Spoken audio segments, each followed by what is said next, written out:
Hello and welcome to our presentation. I'm here with Megan Reilly, one of the wonderful graduate students at the Teachers College, Columbia University, and I am also from TC, and our presentation is entitled Experiences of Flow in Professional Musicians, Strengthening the Relationship with the Stage. And for this research, we conducted semi-structured interviews with participating professional musicians. And we did this for the purpose of gaining insights about how professional musicians saw this construct of themselves and how it was expressed over the course of their careers. In order to participate in this study, participants were required to be currently gainfully employed or contracted as musicians. And we took this to mean that they could either be performing, recording, composing, orchestrating, arranging, programming digital music, and conducting. And we did this so that we would hopefully have a wide understanding of the different ways in which the musical careers were expressed these days. And we are including data from 3 professional musicians in our presentation today.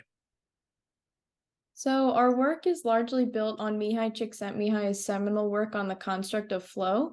He developed this theory of optimal experience based on the concept of flow, which he described as the state in which people are so involved in an activity that nothing else seems to matter. Custodero built on that work and found that flow is an observable phenomenon in young children's music learning experiences, and that adults also play an important role in the quality of those flow experiences. Then the work of Bloom and Csikszentmihalyi in 2005 is significant because these research found that flow experiences tend to occur in small ensemble situations more often than while playing alone.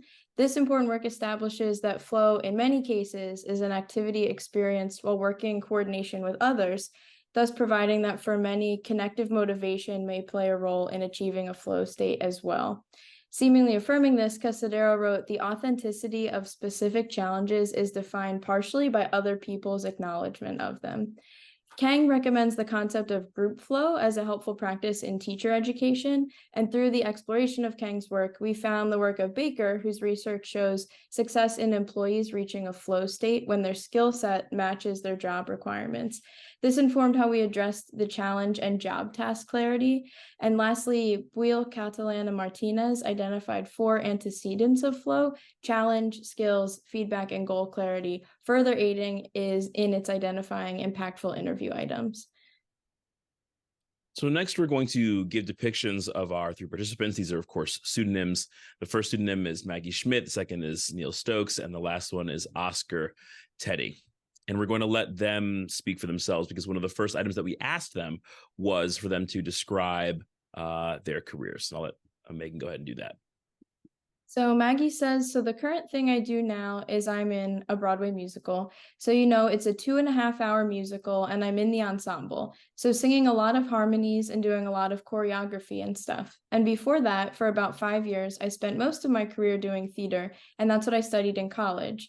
But before the Broadway musical, for about 5 years, I was mostly singing in bands, in 2 different cover bands, and then a backup singer-dancer for pop artists, and in some random wedding bands and stuff like that. So I'm mostly a singer who does a lot of musical theater. I graduated college in 2007, so it's been 15 to 16 years. Great. Next, we'll hear from Neil Stokes. 10,000-foot view, I am a piano player by trade.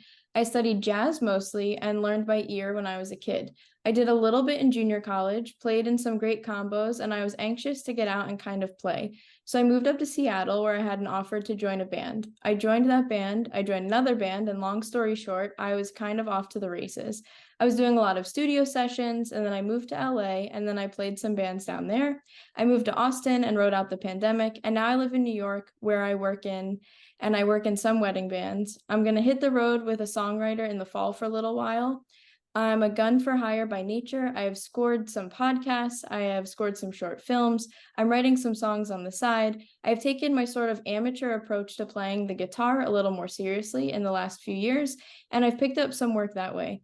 And I kind of have a, 5-point plan for the world domination I've been working on, and some tracks that are going to be finished by the end of the year. I think I'm going to have 2 EPs ready, but yeah, I work a lot of 3-hour shifts, and that's kind of what's going on. Excellent. And last but not least, we have Oscar Tenney. So I'm a freelance drummer pretty much. I essentially am contracted out to various different organizations. So for instance, I play through a local wedding group, Met Players. I play church gigs, I play jazz gigs, and then I do some touring as well, mostly with one band. And Drew and I actually did a tour together too last year. So what it is pretty much is I just input in like various different situations and different musical situations, and I just make the music happen. Yeah, so that's pretty much it. Whoever calls, I say yes, mostly, as long as everything's cool, and that's pretty much it. I have a good time playing drums and going around and being out in the city. Wonderful. So before we get into the themes, we just want to also comment on the breadth of experiences that we have between these participants. One vocalist, one harmonic instrumentalist, and one rhythmic instrumentalist. Between these three, not only given how far apart in age they are, but also given the fact that they have different instrumental expressions that are expressing their careers in different ways, we found some significant variance in how they sort of experienced flow, experienced enjoyment, what their goals were, what their motivations were. And we're going to share some of those now. And we're going to use the data to share those themes. So this first one is immersion. Megan, why don't you go on and keep on reading these? So Maggie, in regards to immersion, says that's how I do my best work is if I'm, fully committed and present and not being overly analytical or anxious. When you really focus on something and when something is interesting, then I can be fully into it and I will like lose track of time. I don't know how to distinguish between the levels of it, like I feel when I'm in it, and that it feels good and it feels similar all the times that it happens. Oscar says, but when you play with the passion and the confidence and you trust everyone, I think that just elevates everything. I feel like all of that together, well, if you're in the right venue, the right people, and if you're feeling passionate about what you're doing and connecting with the musicians in the audience, it's pretty likely you're going to feel that flow state. And just so you folks who are watching this presentation understand, the reason why they're separated out is because they happen in disparate parts of the interviews that we had with these participants. And then when a participant spoke rather freely about something in adjacent quotes, we would put those together. And we'll also see some adjacent quotes to this last one here from Oscar Tenney at a later portion of the presentation. Next theme that we have is actually inhibitors for immersion. So why don't we actually move on to that one? Maggie says, if I'm thinking too hard about a music note or something, I will mess up and it brings me out of the present to think about the feedback. So I have to kind of try my hardest not to get distracted by the things people have said to me. Neil Stokes, the fear of failure, the fear of a mistake, the realization that maybe you're not as engaged with this as you should be in the right ways. If your mind is elsewhere, if you feel less than confident about the guys around you, if you feel less than confident about the circumstances. And Oscar Tenney, how good is your monitor sound, or your sound, is everything mixed right? Because if you're not really hearing things right, it's going to be super hard. You're just going to be focusing on trying to hear the guitar or trying to hear the vocals versus just letting go. And even just between these two first themes here, immersion and then inhibitors to immersion, we're seeing their professional situations sort of diverge just a little bit. Their primary areas of focus and also what would knock them out of or put them into a state of flow. We're seeing those things conceptually diverge in a really sort of illustrative way as to the things that may be really resonant with them, the things that may play on them, no pun intended, and no irony intended, in really significant ways throughout their performing practice. And that's at the core of this research. Before we even get onto the other themes, that's at the core of this, is this shining a light on the things that people are experiencing in the field so that we can see where there may be tenets of that in the post-secondary music educational experience, where students may also be feeling some of those things, and they can try to understand how they can set themselves into states of flow, both in their music educational experiences and then, of course, beyond that. Let's move on to goals as a theme. In talking about goals, Maggie said, I think it's like you want to do your part in telling this bigger story in the best way that you can. And Maggie had quotes similar to that come up in multiple points in the conversation. Neil says, if I'm going to spend this and if I'm going to learn this music, I'm going to go through this process, I might as well get what I think is valuable out of it, which is experience and practice, and push myself through and try to do the best that I can. When I go to an open mic, when I send a voice memo, my intention is to catch attention. My intention is to be noticed. I actually struggled with that because the goal wasn't very clear to me. I kind of choked a little bit because I didn't know what I was supposed to be writing. And when I sent, 5, 6, maybe 7 kind of ideas about how I wanted it to go, they were kind of like, none of this is right. We're going to let somebody else do it. And that was hugely disappointing to me. And Megan's made a good point that this sort of through line of telling a bigger story comes through in Maggie's words time and time again. And the sort of frankness with which Neil speaks comes through in many of his depictions of things that have happened to him. Just to give a little bit of context to what happened in this last quote, we were talking about creating what might be called bumpers or beginnings and ends, middle musical pieces for a podcast. And because the orientation towards the goals wasn't very clear. The goals weren't really outlined, and he didn't quite understand what it is he was going towards. The experience was very tenuous for him. It was a rough experience, both musically and professionally, to be in that kind of a space. Let's move on to challenge.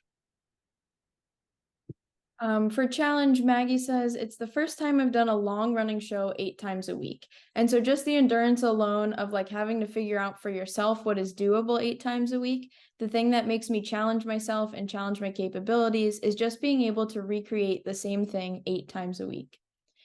Neil Stokes, I don't particularly enjoy pop music as a genre, so for me, the challenge to myself is to do it as well as I possibly can. If I'm going to play solo on, a Rihanna tune, I'm going to play it in such a way that I impress myself. I'm going to play it in a way that commands attention. The challenge I put myself is to just do my job as well as I possibly can. And Oscar Tenney, I just did the tour with this rock and roll band. So that was pretty extensive. And I feel like the challenging aspects of that were staying physically well. I feel like that is more of a physical game. And also just being able to every night, like sink into the same mindset and locking up with everyone to really bring the energy we're trying to bring. So I feel like it's mental and physical. And when the physical goes, the mental also goes. So that's tough. And this is something that we're going to come back to as well in a theme that we sort of put around limits, sustainability, this idea of a challenge being external and being partially physical, being partially mental, and needing to sort of get oneself through something in the best way possible, because these are great opportunities. But if they don't successfully physically and mentally make it through this thing, that way that we saw that is a little bit different from the way that challenge has been referred to in the literature. And we felt that that was pretty significant enough to isolate it and identify a different theme. All right, let's move on to reflection on process.